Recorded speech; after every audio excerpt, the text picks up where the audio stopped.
और इन चुनावों में साफ तौर पे बहुमत का आंकड़ा इंडिया गठबंधन के पास है और 14 से 15 वोट भाजपा के पास है। यानी कि साफ तौर पे इंडिया गठबंधन ही चुनाव जीतने जा रहा है। लेकिन अपनी हार को अपनी आंखों के सामने देख एक कायर बीजेपी चुनावों को रद्द कर रही है। भाजपा की हालत उस बच्चे जैसी हो गई है जो जब एक गली के क्रिकेट मैच में आउट होता है तो अपना बल्ला लेकर चला जाता है, अपना बैट लेकर चला जाता है और कहता है कि अब मैच नहीं होने दूंगा मैं। बीजेपी ने उनको हुआ हो गया बीजेपी का, उठते बैठते बीजेपी राजद जनरल पवन पंच के साथ इकट्ठे बैठ के फोटो खिंचवाते हैं। अब भगवंत मान जी कहते हैं कि चंडीगढ़ की सीट हम लड़ेंगे। और इस चुनावों में साफ तौर पे बहुमत का आंकड़ा इंडिया गठबंधन के पास है।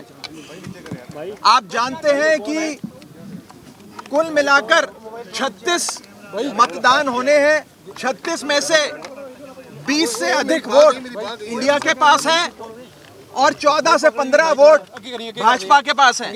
यानी कि साफ तौर पे इंडिया गठबंधन ये चुनाव जीतने जा रहा है। लेकिन अपनी हार को अपनी आंखों के सामने देख एक कायर बीजेपी चुनावों को रद्द कर रही है और गैर कानूनी हथकंडे अपना रही है। सबसे पहले इन लोगों ने सेक्रेटरी इलेक्शंस को बीमार कर दिया। आज इन लोगों ने चुनाव के जो प्रिसाइडिंग ऑफिसर होते हैं उनको बीमार कर दिया। ऐसा लगता है कि पूरी की पूरी बीजेपी इंडिया गठबंधन को अपने सामने देख बीमार हो गई है। और बीजेपी क्या मैसेज देना चाहती है इस देश में कि ये इस देश का लोकतंत्र क्या इतना कमजोर है कि जब बीजेपी चुनाव जीतने की स्थिति में होगी तो चुनाव होगा, लेकिन अगर भाजपा ये चुनाव हार रही है तो चुनाव नहीं होगा। क्या ये मैसेज देना चाहती है भाजपा?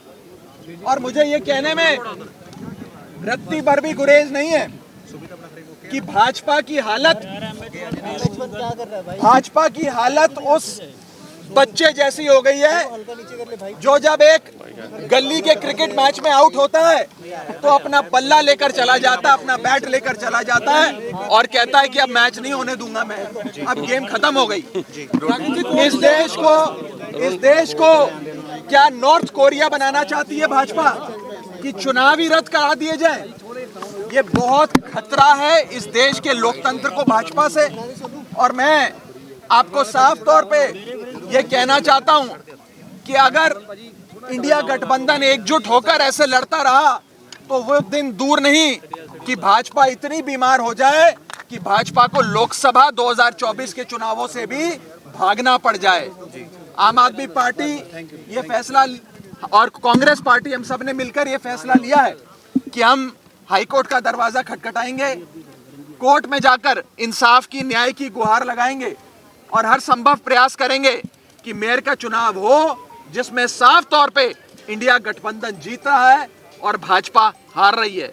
अभी तो आप सोचिए कि ये छोटा सा चुनाव है मेयर का और इसमें इंडिया गठबंधन ने भाजपा की नींद उड़ा दी है। 2024 के लोकसभा चुनाव में भाजपा का क्या हश्र इंडिया गठबंधन और भारत की 135 करोड़ आबादी करेगी, ये आप सोच सकते हैं। कुछ भी करना होवे तो करना पैंदा पंजाब दे विच। देखिए हम आज भी इलेक्शन प्रशासन से यही विनती करेंगे कि अगर एक प्रिसाइडिंग अफसर बीमार हुए हैं तो आप दूसरा प्रिसाइडिंग अफसर नियुक्त कर दो, जिस मर्जी को चाहे नियुक्त कर दो। लेकिन चुनाव आज शेड्यूल्ड थे, निर्धारित तारीख थी, आज चुनाव होना था।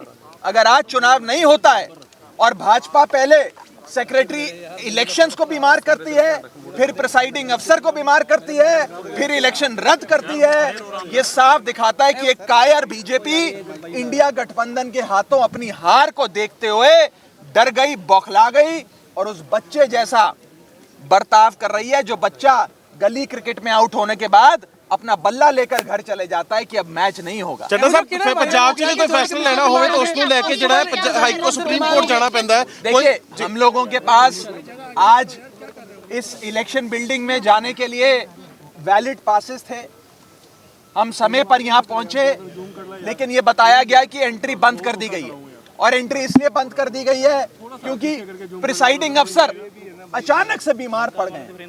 बताया जा रहा है कि प्रिसाइडिंग अफसर भी बेचारे एक अस्पताल से दूसरे अस्पताल जाने का प्रयास कर रहे हैं, लेकिन कोई अस्पताल उन्हें भर्ती नहीं कर रहा क्योंकि वो वास्तव में बीमार नहीं है। लेकिन ये हथकंडे हैं भाजपा के। ये दिखाता है कि भाजपा इस देश के लोकतंत्र को खत्म करने के लिए और निष्पक्ष चुनाव, फ्री एंड फेयर इलेक्शंस को खत्म करने के लिए किसी भी हद तक जाएगी। मेरा आप सबके माध्यम से देश की जनता को भी निवेदन है कि पार्टियां आएंगी जाएंगी, सरकारें भी बनेंगी बिगड़ेंगी, लेकिन इस देश के लोकतंत्र को बचाने के लिए भाजपा से छुटकारा पाना जरूरी है। अगर भाजपा बनी रही तो वो एक एक कर सारे चुनाव रद्द कर देगी और भारत को नॉर्थ कोरिया बना देगी। चड्ढा साहब, अगर ये तो मेयर के इलेक्शन है, 2024 के इलेक्शन में कुछ ऐसा होता है तो फिर क्या करेंगे आप? देखिए, ये आज जो चंडीगढ़ में हुआ ये झलकी है। भारतीय जनता पार्टी 2024 के चुनावों में भी हर संभव हथकंडा अपनाएगी। चुनावों को, फ्री एंड फेयर इलेक्शंस को, निष्पक्ष चुनाव को इन्फ्लुएंस करने के लिए, प्रभावित करने के लिए।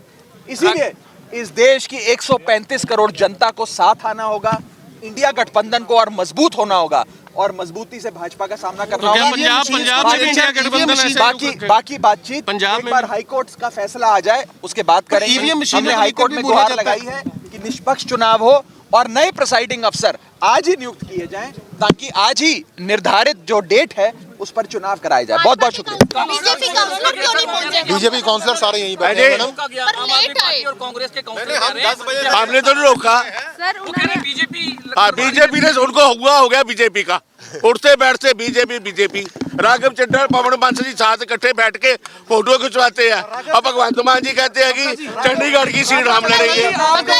आज इनको कांग्रेस ने इस इलेक्शन को मोहल्ले का इलेक्शन बना दिया क्योंकि पवन बांसल जी कहते थे हमने चुनाव नहीं लड़ना। अब आपसी गठबंधन करके वो चुनाव लड़ना चाहते हैं। ये माहौल जो खराब कर रहे हैं, आज से कितने सालों से तो कभी हुआ नहीं है, आज माहौल खराब कर रहे हैं। ये हम थोड़ा कर रहे हैं।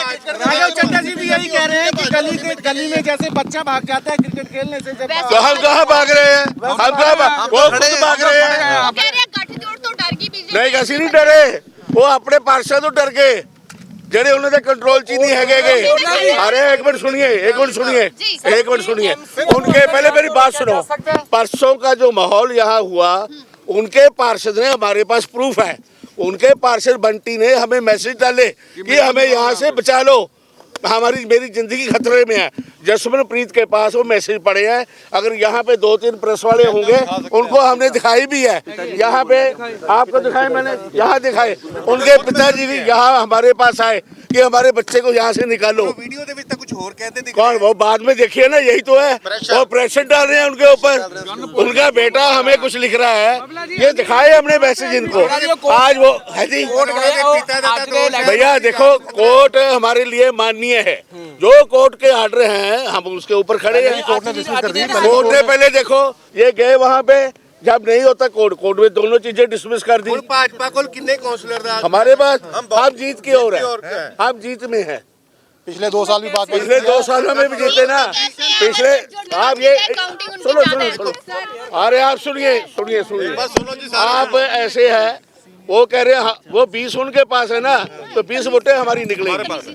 तो फिर 35 तो टोटल है। तो कोई नहीं, फिर किया, हमें तो 19 चाहिए। जितने के लिए तो 19 चाहिए ना। फिर इलेक्शन तो पहले कीता जी, इलेक्शन तो पहले वही तो हम आए पता कर। भैया उनको ये डर लग गया कि उनके पार्षद जो है उनके कहने में नहीं है। अब एक महीना, 15 महीने पंजाब में जाके बाउंसरों के साथ रखोगे, वो उनके कहने पे वोट डालेंगे। हमें सब मैसेज आ गए हैं, क्या बेफिक्र रहिए, हम आपके साथ हैं। उसी वजह से प्लान जिस दिन अब जो होगा, आज अभी इलेक्शन करा ले, अभी कराए इलेक्शन। हमारे काउंसलर ये सारा सेक्टर में बैठे हैं, इधर ही बैठे हैं। वो बीमार हो गया, वो देखिए ऐसे है। बीमारी का क्या पता आपको? कोविड, मेरे को कोविड क्या पता? उसको कोविड हुआ हो, उसको क्या हुआ हो। प्रिसाइडिंग ऑफिसर चेंज नहीं हो सकता है जी, वो प्रशासन का काम है। वो प्रशासन का काम है। कांग्रेस के काउंसलर मांग कर रहे हैं भैया, हम ये चाहते हैं कि चुनाव जो है बिल्कुल फेयर हो। भारतीय जनता पार्टी चाहती है कि चुनाव हो। और नहीं कुछ बोल रहे। राघव चड्ढा कह रहे हैं ਸੁਣਿਆ